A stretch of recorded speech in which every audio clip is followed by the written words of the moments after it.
ada yang diupah, ada yang diberi hadiah. Tukang potong sama tukang kulit itu memang diupah. Pak tukang potong, berapa bapak kami upah per kepala?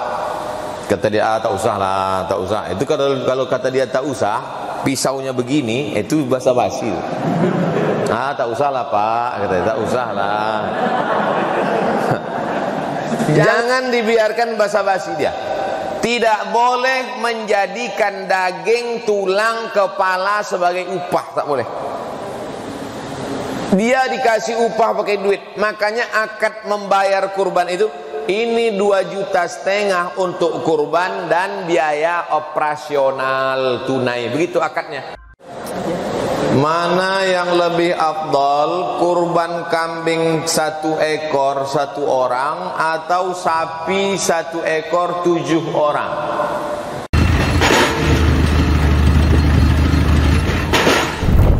Assalamualaikum warahmatullahi wabarakatuh. Bapak, ibu, abang, kakak, adik, jamaah dimanapun berada. Pesantren Nurul Azhar 2 sekarang sedang pembuatan pagar. Mudah-mudahan berjalan lancar. Tanah wakaf sama seperti Nurul Azhar 1. Mari kita selesaikan supaya anak-anak penghafal Quran bisa mulai belajar di 2024. Dan mengalirlah hendaknya pahalanya untuk almarhumah ibu, almarhum ayah kita. Kita doakan, kita hadiahkan. Ini 2-3 sak semen, batu bata, kerikil, dibangunkan ke pagar, dibangunkan ke kelas, ke asrama, mengalir pahalanya. Hadiahkan untuk mereka. Anaknya dapat, orang tua pun dapat. Melalui BSI Bank Syariah Indonesia, nomornya 147 6666 666. Mudah ingatnya, 147 666666. Atau Bank Riau Kepri Syariah 820 11 66666. Sekali lagi 820 11 66666 atas nama Yayasan Tabung Wakaf Umat. Jangan lupa sertakan kode transfer di akhir 01, di akhir nominal transfer. Contoh 100.000 misalnya 100.001. Konfirmasi ke nomor admin 0852 6541 6060. Barakallahu fikum. Wassalamualaikum warahmatullahi wabarakatuh. Mana yang lebih afdal, kurban kambing 1 ekor 1 orang atau sapi 1 ekor 7 orang? Ini pertanyaan dari PLN. Sudah dikirim ke saya. Ini yang saya baca. Mana yang lebih afdal? Jawabannya, mana yang lebih banyak dagingnya itu lebih afdal. Jadi kalau kambing sama sapi mana lebih afdal? Kalau kambingnya 1 ekor 200 kilo lebih afdal daripada sapi yang kurus macam anak sapi. Kalau sapinya sapi limosin 1 ton, itu lebih afdal daripada kambing kacang, kambing kampung, kambing kurus. Jadi mana yang lebih banyak dagingnya, itu lebih afdal. Itu makanya berkurban kambing jantan dengan sapi jantan lebih afdal daripada kambing betina dan sapi betina. Setelah diteliti, pertama kalau sapi betina yang dipotong itu terputus nanti keturunannya. Karena sapi jantan itu tak perlu banyak-banyak. Itu makanya perlu dipotong. Sapi betina dibiarkan banyak biar supaya berkembang biak. Ini hukum boleh berkurban sapi betina, boleh. Karena ada di beberapa masjid tak mau motong sapi betina, akhirnya harga sapi jantan melambung tinggi. Padahal masalah afdal tak afdal, mana yang paling enak dagingnya, itulah yang afdal. 2. Apa hukum orang yang suka mengkafirkan orang lain? Seperti orang yang mengkafirkan pegawai PLN karena mati lampu.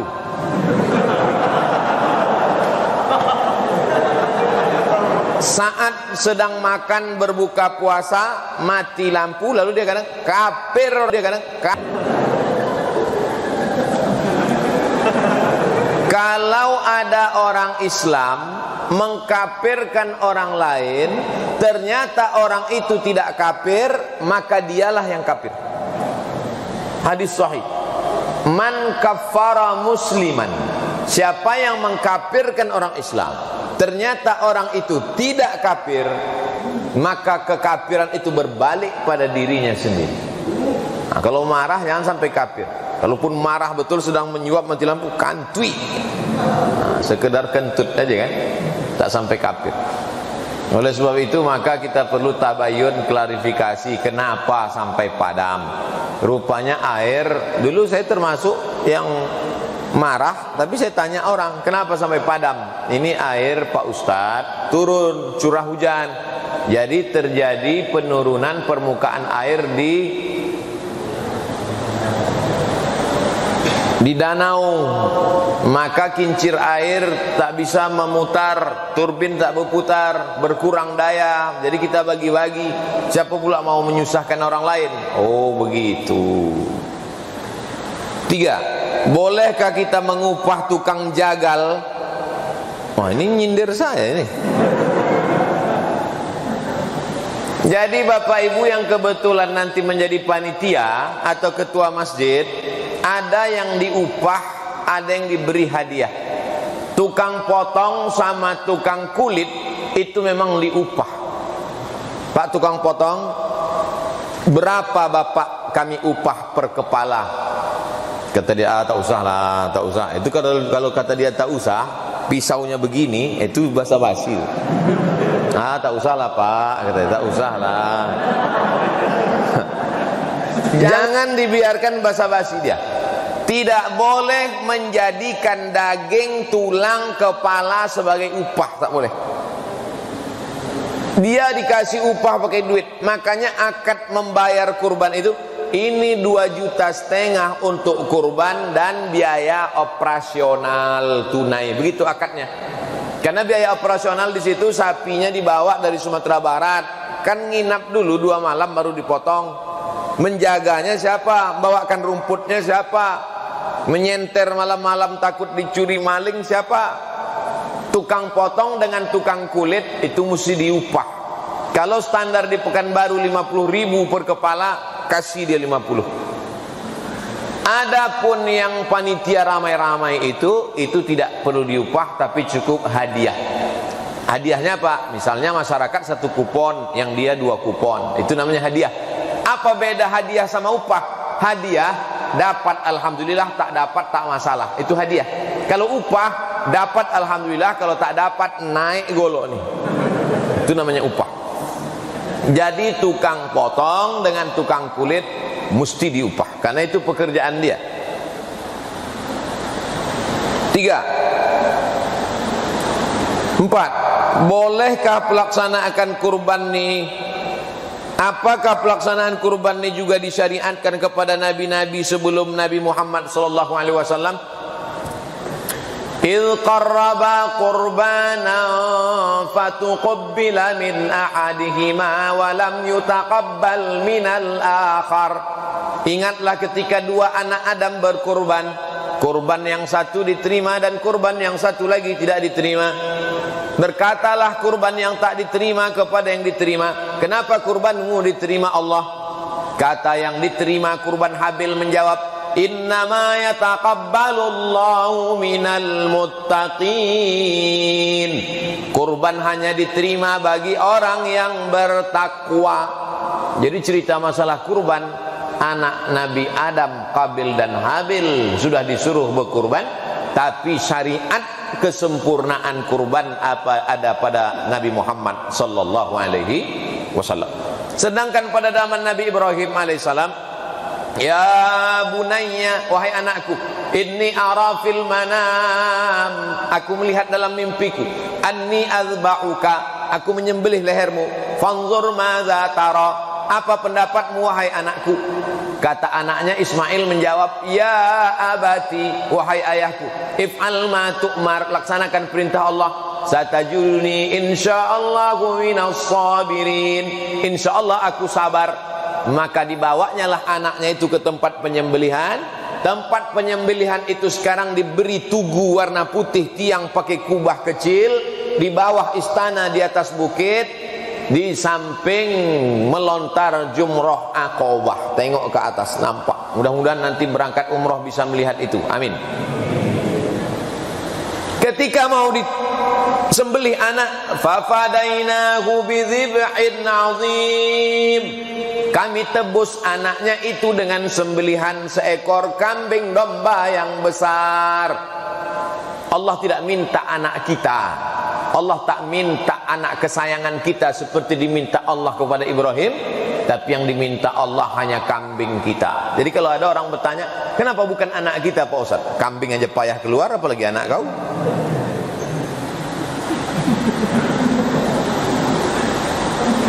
Lima, kapan sebaiknya pembagian daging kurban dilaksanakan? Habis sholat paling afdol tanggal 10. Berubah pikiran tanggal 11 mau berkurban, bagus. Tanggal 12 masih ada duit, oke. Tanggal 13 4 hari sampai 14 terakhir menjelang azan maghrib. Habis asar sebelum tenggelam matahari. Begitu azan maghrib tanggal 13 sore, Allahu Akbar, Allahu Akbar, datanglah seorang bapak. Ini 2,5 juta, kau makanlah duit kau tuh. Tak ada gunanya lagi. Tahun depan ya kalau sampai hari kurban. 6. Bolehkah kita berkurban atas nama orang lain seperti orang tua kita misalnya?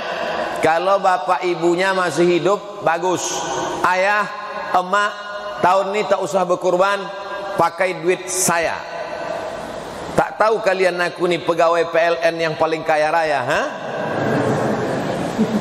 Kalau mau menunjukkan kaya kita bukan dengan mobil yang mewah, bukan dengan rumah yang besar, tapi dengan berkurban banyak-banyak.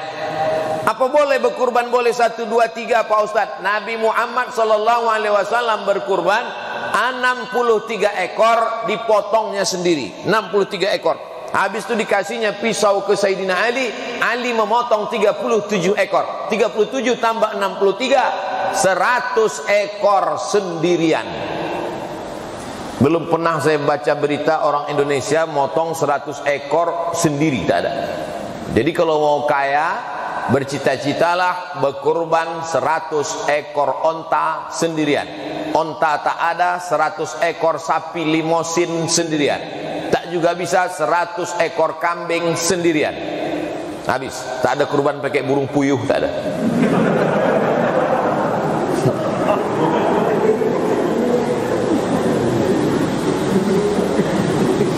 Kalau untuk almarhum yang sudah meninggal, Allahumma taqabbal min fulan bin fulan, sampai tak pahalanya Pak Ustaz.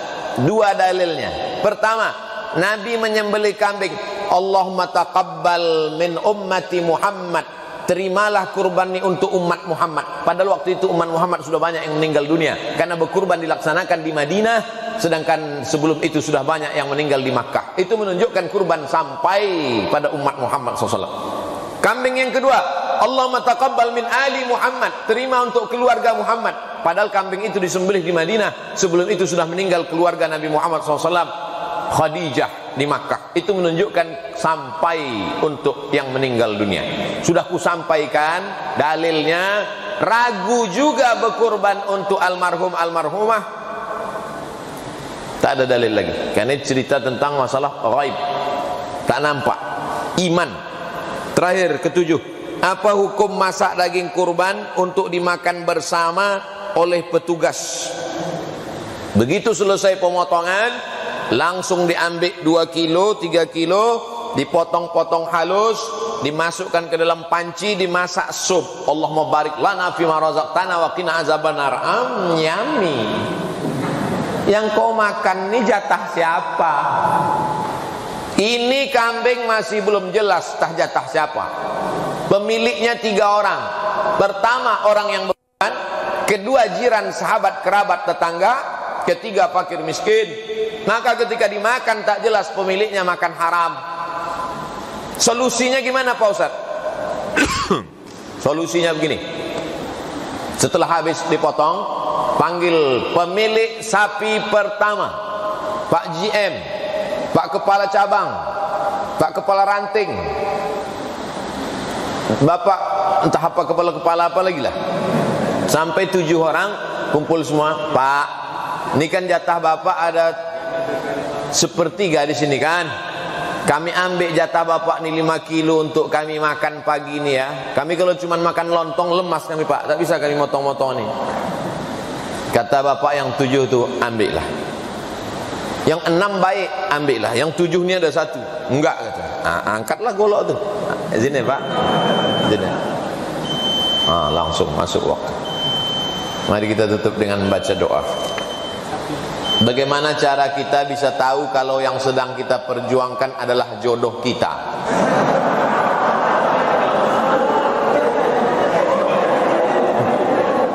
Orang anak muda sekarang ini terlalu banyak berteori-teori.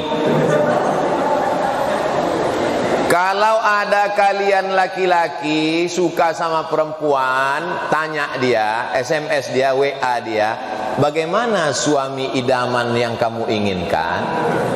Terus dijawabnya, asal bukan macam kau. Kalau gitu kata dia, bagus kau cepat-cepat pergi sebelum disetrum bapaknya. Kebetulan bapaknya pegawai PLN pula kan. Tapi kalau kata dia, aku mau yang rajin pengajian di Masjid Abdiyah PLN, orangnya sudah kerja di kantor PLN, itu berarti kaulah yang ditembaknya. Siap-siapalah datang. Jadi tak usah terlalu banyak berteori-teori. Banyak anak-anak muda ini berteori. Asal sudah kuat, istikharah, dia orang baik, tawakal ala Allah. Bawa bawa Pak Sarno kalau segan. Pak Sarno kan nanti Pak Sarno ngomong, jangan bawa saya. Kalau saya kalian bawa saya nanti. Ala hazinni al-Fatihah. A'udzubillahi minasyaitonirrajim. Bismillahirrahmanirrahim. Alhamdulillahirabbil alamin. Arrahmanirrahim. Maliki yaumiddin. Iyyaka na'budu wa iyyaka nasta'in. Ihdinas siratal mustaqim. Siratal ladzina an'amta 'alaihim ghairil maghdubi 'alaihim waladdallin. Amin. Rabbana ighfir lana dzunubana, ampunkan dosa kami, wa li abaina, ayah kami, wa li ummahatina, emak kami, wa li ahlina wa dzurriyyatina, keluarga anak cucu kami, wa li ikhwanina, saudara-saudara kami.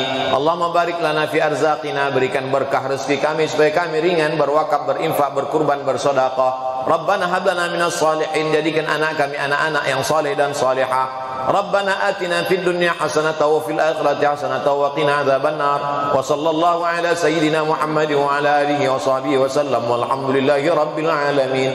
Taqabbalallahu minkum minna wa minkum taqabbal ya karim. Terima kasih segala perhatian. Mohon maaf segala kesilapan. Wassalamualaikum warahmatullahi wabarakatuh.